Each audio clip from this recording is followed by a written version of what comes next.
Have you ever really stopped to think about the incredible drama packed into the Palm Sunday service? It's this amazing journey that kicks off with a massive celebration, fit for a king, but it ends at the foot of a cross. So let's dive into this great exchange. And that really gets us to the heart of it, doesn't it?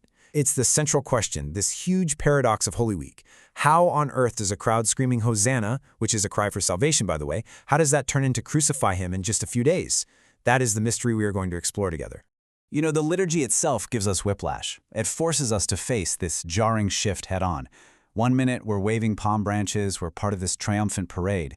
And then, just moments later, in the very same service, we're reading the Passion story, where all those cheers have just curdled into pure hatred.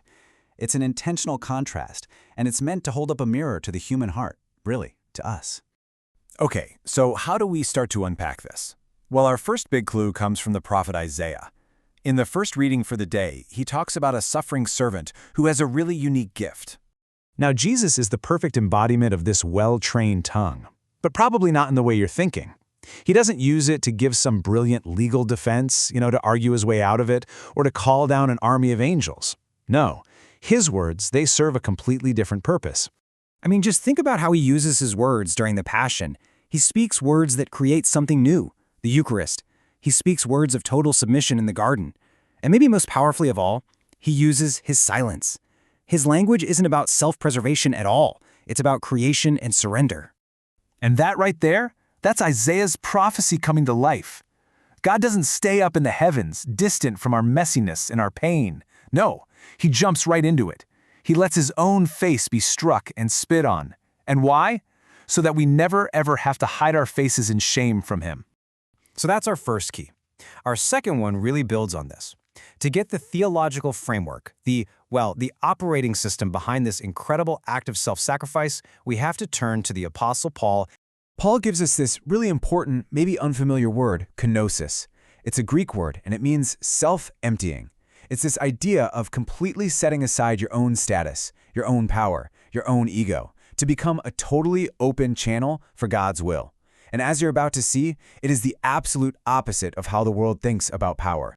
Just think about it. The world tells us, screams at us, that power is all about gaining more, about controlling everything, and about being served.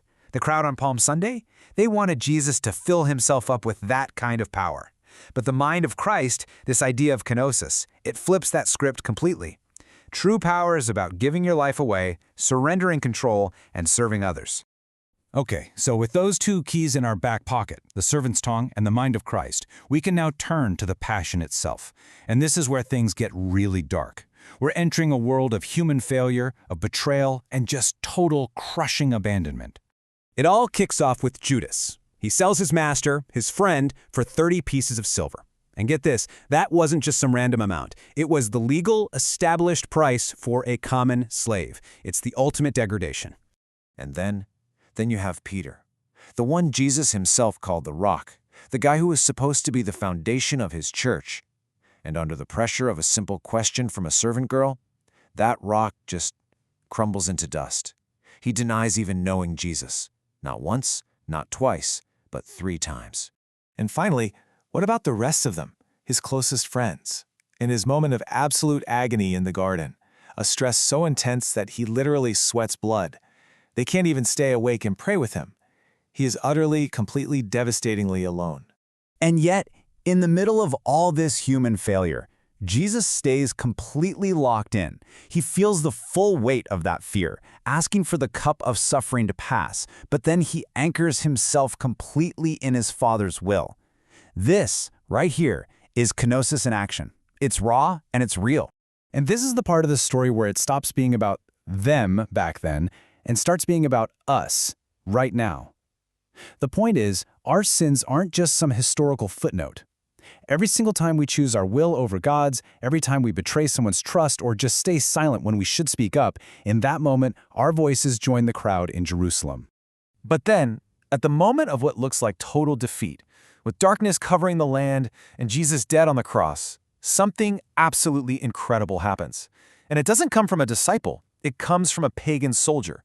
A Roman centurion looks up at this executed man and sees the truth. He becomes the very first person to make that full confession of faith. So all of that brings us full circle, right back to that palm branch that we hold in our hands. After everything we've just seen, what does it really truly mean? You see, that palm isn't just a souvenir to stick in your car until it dries up. It's supposed to be a contract, a pledge.